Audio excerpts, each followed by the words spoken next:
बिस्मिल्लाहिर्रहमानिर्रहीम। अस्सलामुअलैकुम। मेरे चैनल पर मेरी तमाम यूट्यूब फैमिली का वेलकम और उम्मीद है कि आप सब लोग अपने अपने घरों में ठीक ठाक होंगे और मैं भी बिल्कुल ठीक ठाक हूँ अल्हम्दुलिल्लाह।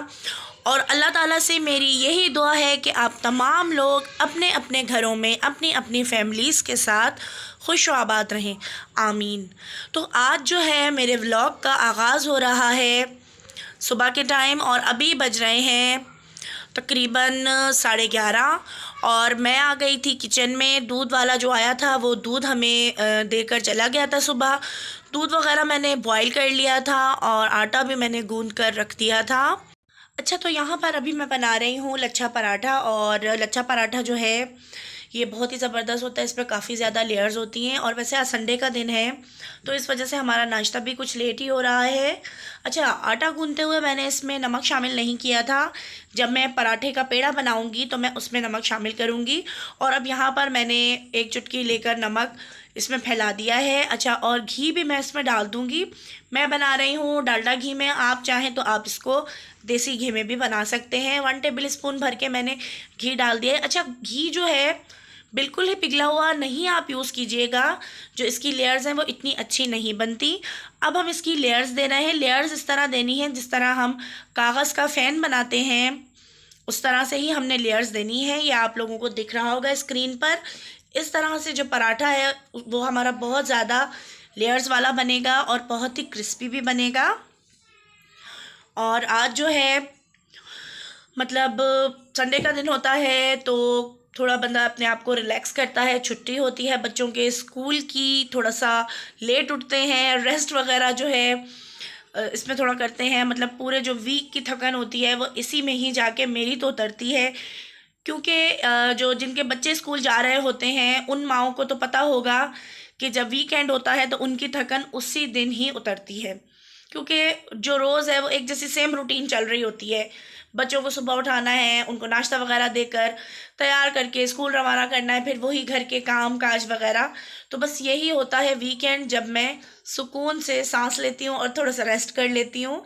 अच्छा, तो मैं पेड़े बनाकर साइड में रखती जाऊँगी और फिर जो है जब पेड़े बन जाएंगे उनको मैं 10 से 15 मिनट रेस्ट दूंगी और फिर मैं बनाऊंगी। अच्छा, यहाँ पर जो है मैं चौकोर पराठा भी बना रही हूँ स्क्वायर शेप में। तो ये भी बहुत ही अच्छा बनता है।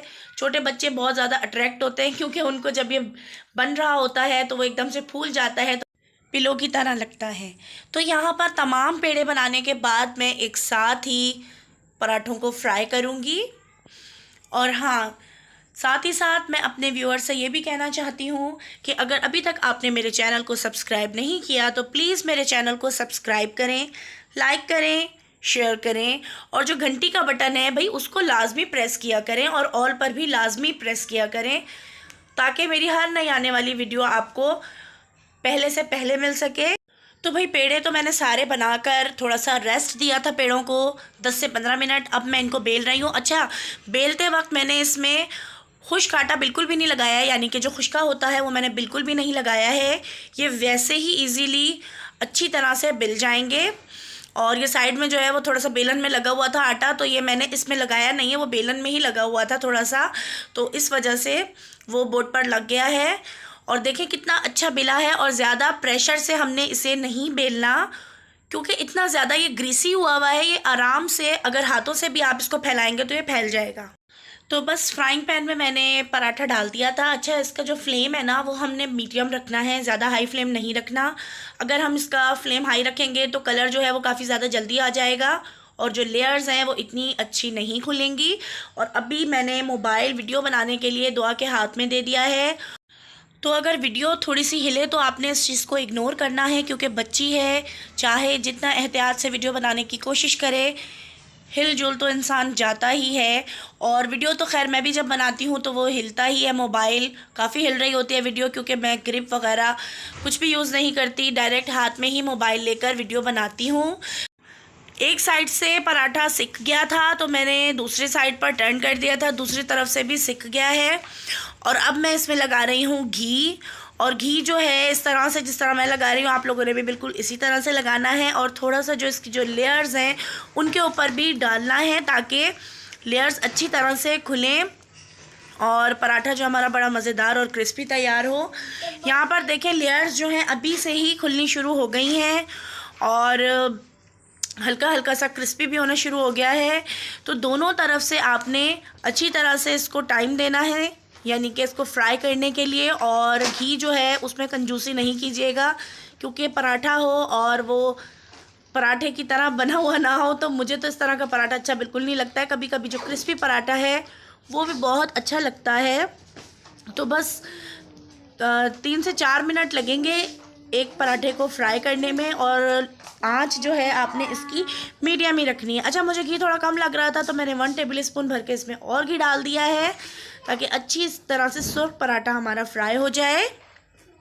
और बस इसके बाद जो है मैं चाय बनने के लिए रख दूँगी चूल्हे पर। तो जी नाश्ता हमारा तैयार हो गया था, हम ले आए थे इसे टेबल पर। और साथ में ये जो छोले हैं ये मैं अभी नाश्ता कर रही हूँ। इससे पहले जो है बच्चों ने थोड़े बहुत खाए हैं। रात को मैंने चावल बनाए थे, आलू वाले चावल, उसके साथ बच्चों ने खाए थे। मैंने बच्चों को चावल गरम कर दिए थे। अच्छा, ये वही अचार है जो मैंने बनाया था और बहुत ही ज़बरदस्त बन गया है। जो नींबू का छिलका है वो भी गल गया है अच्छा सा, और बहुत ही मज़ेदार बना है ये। कुटी हुई मिर्चें मैंने इसमें डाली थी, तो अभी अचार बनने के बाद जो मिर्चें हैं वो बिल्कुल नॉर्मल हो गई हैं। और साथ ही मैंने जो दूसरा अचार होता है बाज़ार वाला, यानी कि नेशनल का अचार, वो भी मंगवा लिया था, क्योंकि थोड़ा थोड़ा खाने में अच्छा लगता है दाल चावल के साथ या फिर पराठे के साथ। तो ये मैंने कल ही अपनी ग्रॉसरी मंगवाई थी, तो उसके साथ ही मैंने ये मंगवा लिया था। और ग्रॉसरी मैंने क्या क्या मंगवाई है वो भी मैं आप लोगों के साथ शेयर करूँगी। तो बस मैं तो ज़बरदस्त सा नाश्ता करूँगी और साथ ही मेरे बच्चे भी बैठे हुए हैं। और आज जो है सफाई वगैरह मैंने अभी तक नहीं की है, नाश्ते के बाद ही मैं करूँगी, क्योंकि नाश्ते को काफ़ी लेट हो गई थी। तो फिर मैंने सोचा चलो मैं नाश्ता वगैरह कर लूँ और उसके बाद ही मैं सफाई करूँगी। और मेरे बच्चे यहाँ पर बैठे हुए हैं, ये मुझे खाने में इतना ज़्यादा तंग करते हैं, मतलब कि बनवाते शौक़ से हैं और खाने में जो है वो मुझे काफ़ी ज़्यादा तंग करते हैं। मम्मा हम अभी नहीं खा रहे, अभी हमें भूख नहीं लगी हुई, हमने अभी बाद में खाना है। जो चीज़ सामने रखी होती है उससे हटकर ही कुछ ना कुछ मांगते हैं। और अरूज फातिमा जो है यहाँ पर वाइट बोर्ड भी ले आई है अपना, साथ साथ वो कुछ लिख भी रही है। तो बस अभी हम कर रहे हैं नाश्ता और मिलते हैं नाश्ते के बाद। और यहाँ पर आज नूर फातिमा ने एक और हरकत की है, मुझे पता नहीं था। पहले इसने अरूज के सामने किया है, तो अरूज ने मुझे दिखाया है कि मम्मा ये देखिए क्या हो रहा है।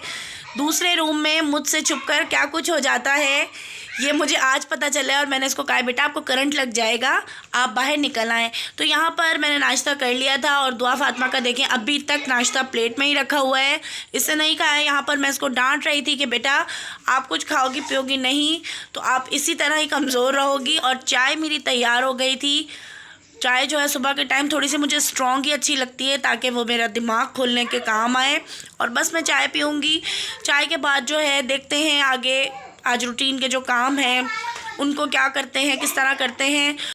और यहाँ पर आप लोगों को कुछ अंधेरा सा लग रहा होगा, वो अंधेरा इस वजह से हुआ है क्योंकि जो मेरा छोटा वाला रूम है उसका डोर जो है वो बंद हो गया है हवा से। और एकदम जो है यहाँ पर ऐसा फील हो रहा है जैसे लाइट चली गई है, तो नहीं, ऐसा कुछ नहीं है, लाइट नहीं गई है, बस ये थोड़ा अंदर की तरफ है। तो यहाँ पर अगर छोटे वाले रूम का दरवाज़ा बंद हो जाए तो यहाँ पर थोड़ा सा अंधेरा फील होता है। ये बच्चा क्यों रो रहा है? नहीं नहीं नहीं रोते। और अभी हमारी लाइट नहीं थी इस वक्त, और ये वाला फ़ैन जो है मैंने चलाया हुआ है। नहीं रोते, no no no no. Viewers क्या कहेंगे इतनी। तो यहाँ पर बच्चों की स्टेशनरी मैंने मंगवा ली थी, बुक्स वगैरह, और मैं इनको ही सेट करके रख रही थी। और बच्चे भी काफ़ी ज़्यादा एक्साइटेड थे अपनी बुक्स को देखकर। और अच्छा हाँ, ये जो बैकग्राउंड में मेरी आवाज़ है ना, ये बच्चे जो है मुझे काफ़ी ज़्यादा तंग कर रहे हैं वॉइस ओवर करते हुए, बहुत ही ज़्यादा शोर कर रहे हैं। तो प्लीज़ आप लोगों ने इस चीज़ को इग्नोर करना है और इस चीज़ पे आपने बिल्कुल भी ध्यान नहीं देना, क्योंकि बच्चों का घर है, बच्चों को चाहे जितना भी मना करें कुछ ना कुछ शोर वो कर ही देते हैं। तो बस बच्चों की बुक्स वगैरह को मैं सेट करके रखूँगी और इनके ऊपर कवर वगैरह भी मैं चढ़ाऊँगी। देखते हैं फिर किस तरह होता है, क्या होता है।